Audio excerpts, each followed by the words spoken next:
ರಾಮೇಶ್ವರ ಕಾಡು ತಿರುಗಿ ಕಟ್ಟಿಗೆ ಹೊರೆ ಮಾಡಿ ಮಾರಿದರು ಈ ಬಡವರ ಹೊಟ್ಟೆಗೆ ಹಿಟ್ಟಿಲ್ಲದಂತಾಯಿತೆ. BA ಓದಿರುವ ನಮ್ಮಣ್ಣನ ಬಾಳು ಕಣ್ಣೀರಿನ ಕಡಲು. ಅವನ್ಯಾವ ತಪ್ಪು ಮಾಡಿದಾನಂತ ಇವ್ರಿಗೆ ಚಿತ್ರಹಿಂಸೆ ಕೊಡ್ತಾ ಇದೆಯಾ ತಂದೆ? ಹೊತ್ತು ಹುಡುಗಿ ಉರಿ ಬಿಸಿಲಲ್ಲಿ ಇಂಥ ಕೆಟ್ಟ ಕಾಡಿನಲ್ಲಿ ಹೊತ್ತು ಮುಳುಗುವವರೆಗೂ ನಾವು ಕಟ್ಟಿಗೆ ಮಾರಿ ಮಾಡಿದ್ರು ಸಹಿತ ಈ ಬಡವರ ಹೊಟ್ಟೆಗೆ ಹಿಟ್ಟಿಲ್ಲದಂತಾಯಿತೆ. ಈ ಬಡವರ ಹೊಟ್ಟೆಗೆ ತುತ್ತನ್ನ ಕಾಣದಂತಾಯ್ತು ನಮ್ಮ ಬಾಳು. ತಂದೆ, ಈ ದಿನ ದುಷ್ಟ ಶ್ರೀಮಂತರ ದರ್ಪ ದಿನ ದಿನ ಹೆಚ್ಚಾಗಿ ನಮ್ಮಂಥ ಬಡವರ ಬದುಕು ಮಂದಾಗಿ ಹೋಗಿದೆ. ನಮ್ಮನ್ನ ಕೈ ಹಿಡಿದು ಕಾಪಾಡಲಾರೆ ತಂದೆ,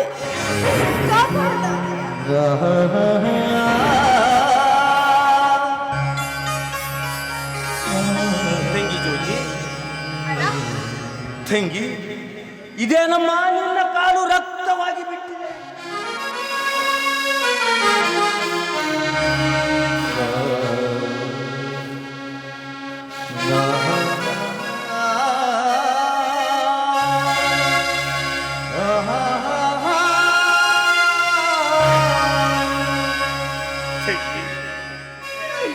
ನನ್ನನ್ನು ಕ್ಷಮಿಸಿ ಬಿಡು ಅಪ್ಪ. ಈ ನಿನ್ನ ಸ್ಥಿತಿಗೆ ನಾನೇ ಕಾರಣನಾದ.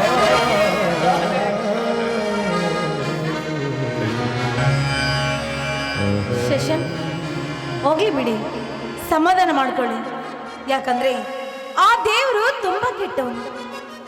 ಒಳ್ಳೆಯವ್ರಿಗೇನೆ ಬಡತನ ನೀಡ್ತಾನೆ ಇರ್ತಾನೆ. ಇದು ನಮ್ಮ ಪಾಲಿಗೆ ಬಂದ ಪಂಚಾಮೃತ ಸವಿತ.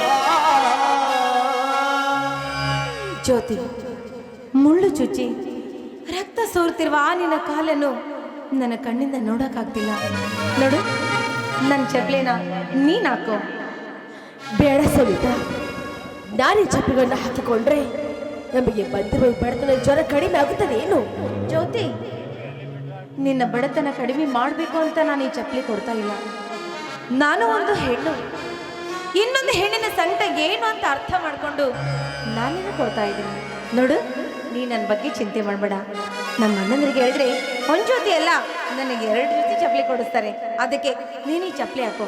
ಒಂದ್ ವೇಳೆ ನೀನೇನಾದ್ರೂ ಒಲ್ಲ ಅಂತ ಹೇಳಿದ್ರೆ ನನ್ನ ಮೇಲೆ ಆಣೆ ಆಗಿದೆ.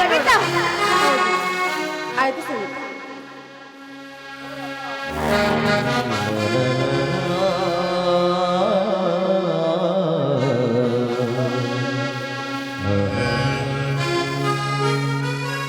ಜ್ಯೋತಿ, ನಿನ್ನ ಮುಖ ನೋಡಿ ಬಾಡೋಗಿದ್ದು ನೋಡಿದ್ರೆ ನೀನು ಊಟ ಮಾಡಿಲ್ಲ ಅಂತ ಕಾಣಿಸುತ್ತೆ.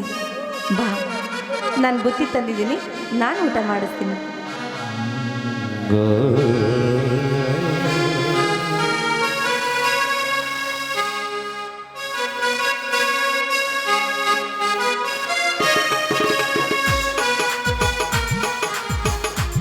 ಸವಿತಾ, ನೀನ್ ತೋರಿಸ್ತಾರೋ ಈ ಪ್ರೀತಿ, ಈ ಕರುಣೆ, ಈ ಮಮತೆಯನ್ನ ನೋಡ್ತಾ ಇದ್ರೆ ಹಿಂದಿನ ಜನ್ಮದಲ್ಲಿ ನೀ ನನಗೆ ತಾಯಿಯಾಗಿದ್ದೇನೆ ಅಂತ ಅನಿಸ್ತಾ ಇದೆ.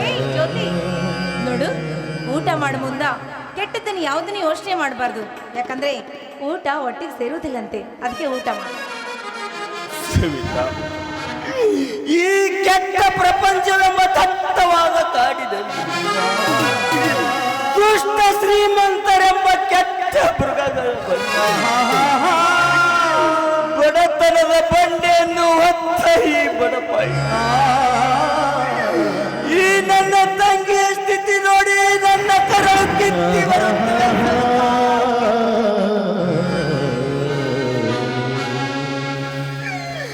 ಮದುವೆ ವಯಸ್ಸಿಗೆ ಬಂದಿರುವ ತಂಗಿಯನ್ನು ಬೆನ್ನಿಗೆ ಕಟ್ಟಿ ದುಡಿಯಲು ಹಚ್ಚುತ್ತಿರುವ ಪಾಪಿ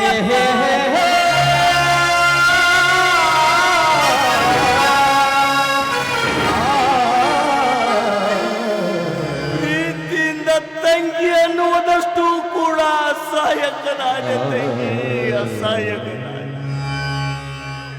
ಶಶಾಂಕ್, ಧೈರ್ಯ ಹೇಳೋದನ್ನು ಬಿಟ್ಟು ನೀವೇ ಈ ರೀತಿ ಕಣ್ಣೀರಾಕಿದ್ರೆ ಹೇಗೆ? ನೋಡಿ, ದೊಡ್ಡವರು ನೀವು, ಚಿಕ್ಕವಳು ಅವಳು ನೀವು ಧೈರ್ಯ ಹೇಳಬೇಕು. ಇಲ್ಲಿದ್ದನ್ನೆಲ್ಲ ಮನಸ್ಸಲ್ಲಿ ಕಲ್ಪಿಸಿಕೊಂಡು ಈ ರೀತಿ ವ್ಯಥೆ ಪಡುವುದು ತಪ್ಪಲ್ವೇ ಶೇಷನ್? ವ್ಯಥೆಯೇ ನನ್ನ ಜೀವನದ ಕಥೆಯಾಗಿರುವಾಗ ಯಾರೇನು ಮಾಡಬೇಕಾಗಿದೆ ಸವಿತಾ? ಇದೆಲ್ಲ ನನ್ನ ದುರ್ದೈವ ವಿಧಿ ಬೀಸಿದ ಜಾಗ. ಈ ಬಡವನ ಮೂಲ ವಿಚಿತ್ರವಾಗಿದೆ ಸವಿತಾ. ಈಗಿನ ಕಲಿಕಾಲ ಇದುವರೆಗೂ ಕಾಡುತ್ತಿತ್ತು ಸಾಲವೆಂಬ ಶೂಲ. ಆ ಶೂಲದಿಂದ ಈಗ ನಾನು ಮುಕ್ತಿ ಹೊಂದಿರುವ ಈ ಮುರುಕನಿಗೆ ಕಟ್ಟಿದ ಕೈ ಬಿಚ್ಚಿದಂತಾಗಿದೆ ಸವಿತಾ.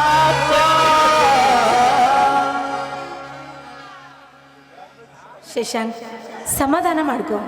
ನೋಡು, ಹೊತ್ತು ನೆತ್ತಿ ಮೇಲೆ ಬಂತು, ಬಿಸಿಲಿನ ತಾಪ ಜಾಸ್ತಿ ಆಗ್ತಾ ಇದೆ. ನೀನು ಜ್ಯೋತಿ ಕರ್ಕೊಂಡು ಮನೆಗೆ ಹೋಗು. ನೋಡು, ನಮ್ಮ ಮನೆಗೆ ನೀನು ಒಂದ್ಸಲ ಬರಬೇಕು. ಅಯ್ಯೋ, ನೀ ಇಷ್ಟೊಂದು ಕೇಳ್ಕೊಂತಿ ಅಂದಮೇಲೆ ಇಲ್ಲ ಅನ್ನೋಕ್ಕಾಗತ್ತಾ?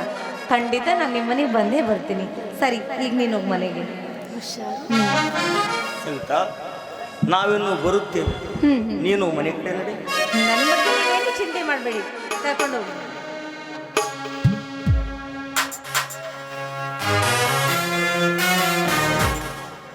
ಆ ದೇವರು ತುಂಬ ಕೆಟ್ಟವನು ಪಾಪ. ಒಳ್ಳೆಯವರಿಗಿನ ಕಷ್ಟ ನೀಡ್ತಾನೆ ಇರ್ತಾನೆ. ಅಣ್ಣ ತಂಗಿ ಎಷ್ಟು ಒಳ್ಳೆ ಮನಸ್ಸು, ಆದರೂ ದೇವರು ಅವ್ರಿಗೆ ಯಾಕೆ ಈ ರೀತಿ ಕಣ್ಣೀರೆಲ್ಲ ಕೈ ತೊಳಿಸ್ತಾ ಇದ್ದಾನೋ ಗೊತ್ತಿಲ್ಲ. ದೇವ್ರಿ, ಆದಷ್ಟು ಬೇಗ ಅವರಿಬ್ರಿಗೂ ಒಳ್ಳೇದು ಮಾಡು ಬಿಡಿ. ನಮ್ಮಣ್ಣ ಹೇಗಾದರೂ ಸಹಾಯ ಮಾಡ್ತಾನಲ್ಲ, ಯಾವ ಚಿಂತೆನೂ ಇಲ್ಲ.